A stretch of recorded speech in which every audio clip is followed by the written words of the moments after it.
आत्मीय भाइयों और बहनों, आपको पुस्तक धर्म की सुदृढ़ धारणा गायत्री मंत्र के यो अक्षर की व्याख्या लेखक पंडित श्री राम शर्मा आचार्य पृष्ठ 18 से आपको पढ़कर सुनाते हैं। धर्म का व्यापक स्वरूप।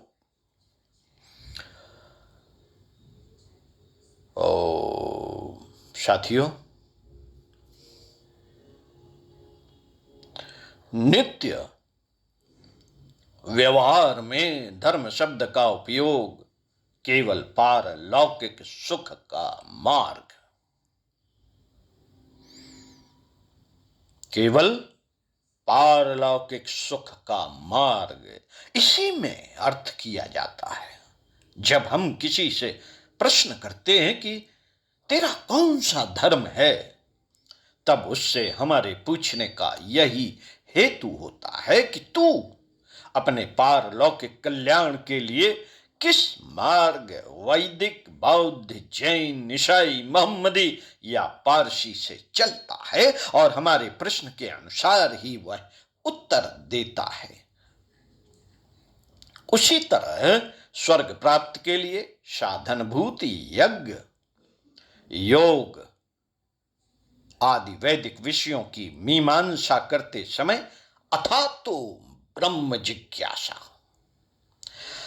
आदि धर्म सूत्रों में भी धर्म शब्द का यही अर्थ लिया गया है, परंतु धर्म शब्द का इतना ही संकुचित अर्थ नहीं, इतना ही संकुचित अर्थ नहीं है। इसके सिवा राजधर्म, प्रजाधर्म, देश धर्म, जाति धर्म, कुल धर्म, मित्र धर्म इत्यादि सांसारिक नीति बोधकों को भी धर्म कहते हैं। साथियों, धर्म शब्द के इन दो अर्थों को यदि पृथक करके दिखलाना हो तो पारलौकिक धर्म को मोक्ष धर्म अथवा सिर्फ मोक्ष, और व्यवहारिक धर्म अथवा केवल नीति को केवल धर्म कहा करते हैं।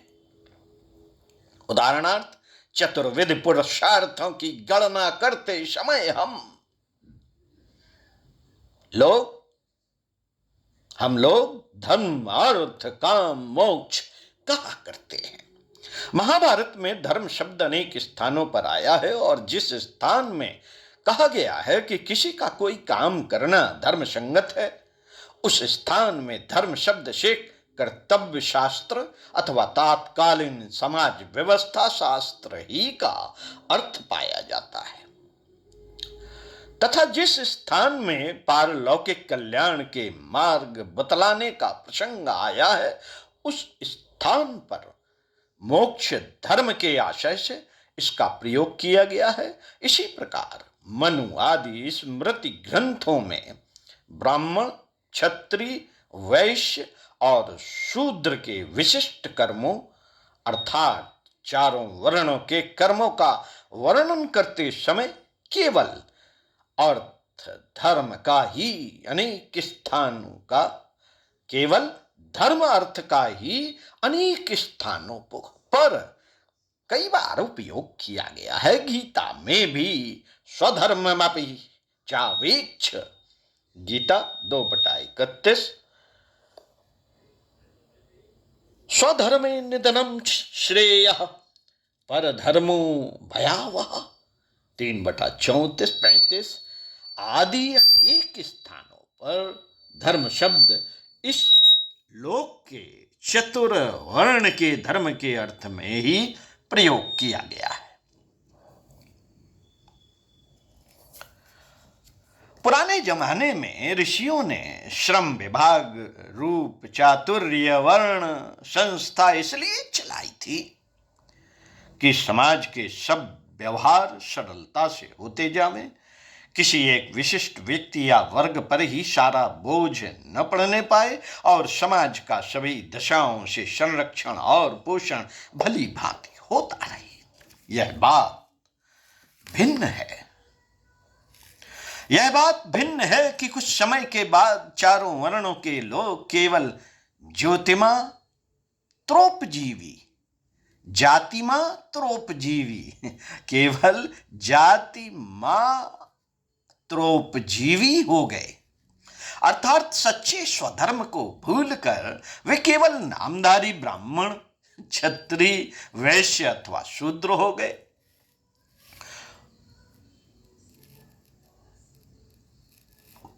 ऊर्ध्व बाहिरामेशा न च कश्चित् कश्चिच्छ्रणोति माम धर्मार्थश्च कामश्च सधर्म किम न सेव्यते। अर्थात अरे भुजा उठाकर मैं चिल्ला रहा हूं, अरे भुजा उठाकर मैं चिल्ला रहा हूं, परंतु कोई भी नहीं सुनता। धर्म से ही अर्थ और काम की प्राप्ति होती है, इसलिए इस प्रकार के धर्म का आचरण तुम क्यों नहीं करते? क्या संस्कृत, क्या अन्य कोई भाषा, सभी में धर्म शब्द का प्रयोग उन सब नीति नियमों के बारे में किया गया है जो समाज धारा के लिए शिष्ट जनों के द्वारा अध्यात्म दृष्टि से बनाए गए हैं। मित्रों, इस दृष्टि से विचार करने पर नीति के उन नियमों अथवा शिष्टाचार को धर्म की बुनियाद कह सकते हैं जो समाज धारा के लिए शिष्ट जनों के द्वारा प्रचलित किए गए हों।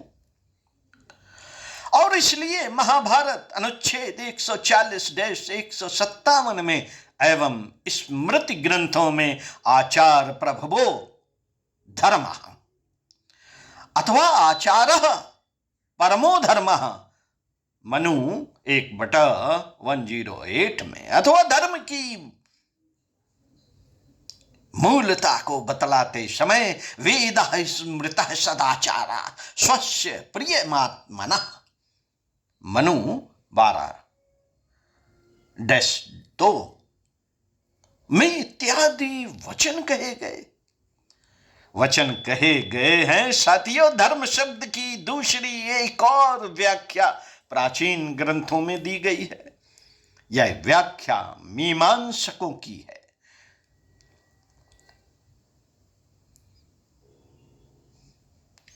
जो दना धर्मेणा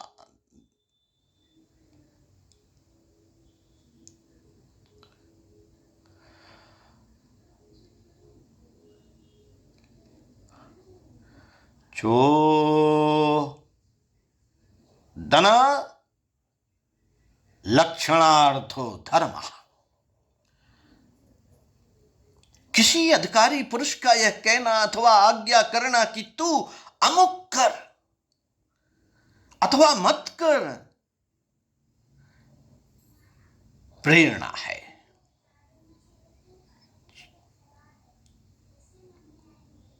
प्रेरणा है जब तक इस प्रकार का कोई प्रबंध नहीं कर दिया जाता तब तक कोई भी काम किसी को भी करने की स्वतंत्रता होती है। इसका आशय यही है कि पहले पहल निर्बंध या प्रबंध के कारण धर्म निर्माण हुआ। धर्म की यह व्याख्या कुछ अंश में प्रसिद्ध अंग्रेज ग्रंथकार हाव्स के मत से मिलती है। असभ्य तथा जंगली अवस्था में प्रत्येक मनुष्य का आचरण समय समय पर उत्पन्न होने वाली मनोवृत्तियों की प्रबलता के कारण हुआ करता है, परंतु धीरे धीरे उस समय के बाद यह मालूम होने लगता है कि इस प्रकार का मनमाना बर्ताव श्रेयस्कर नहीं है और यह विश्वास होने लगता है कि इंद्रियों के स्वाभाविक व्यापारों की कुछ मर्यादा निश्चित करके उसके अनुसार कार्य करने में ही सब लोगों का कल्याण है। तब प्रत्येक मनुष्य इसी मर्यादाओं का पालन कायदे के तौर पर करने लगता है।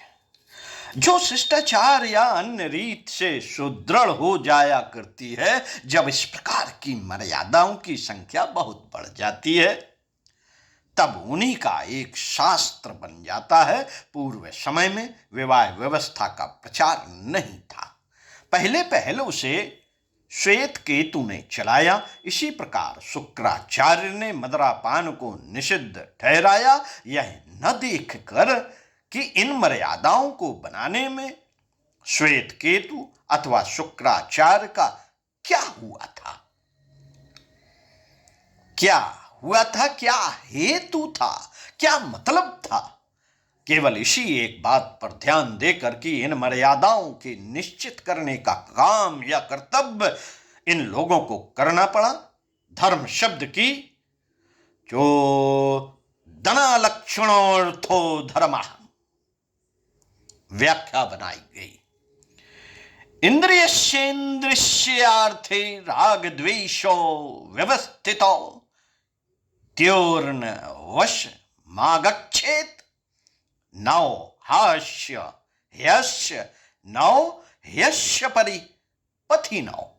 प्रत्येक इंद्रिय में अपने अपने उपयोग अथवा त्याज्य पदार्थ के विषय में जो प्रीत अथवा द्वेष होता है, वह स्वभाव सिद्ध है। इनके वश में हमें नहीं पड़ना चाहिए, क्योंकि राग और द्वेष दोनों हमारे शत्रु हैं। राग और द्वेष मित्रों दोनों हमारे शत्रु हैं। तब भगवान भी धर्म का वही लक्षण स्वीकार करते हैं जो स्वाभाविक मनोवृत्तियों को मर्यादित करने के विषय में ऊपर कहा गया है। मनुष्य की इंद्रियां उसे पशु के समान आचरण करने के लिए कहा करती है। मनुष्य की इंद्रियां उसे पशु के समान आचरण करने के लिए कहा करती हैं और उसकी बुद्धि उसके विरुद्ध दिशा में खींचा करती है। इस कलहाग्नि में जो लोग अपने शरीर में संचार करने वाले पशुत्व का यज्ञ करके कृतकृत्य सफल होते हैं, उन्हें ही सच्चा याज्ञिक कहना चाहिए। तो साथियों, इसी क्रम को आगे बढ़ाते हुए आपको अगले वीडियो में फिर मिलते हैं। धर्मो रक्षति रक्षिता, इसकी व्याख्या करेंगे। ओम शांति।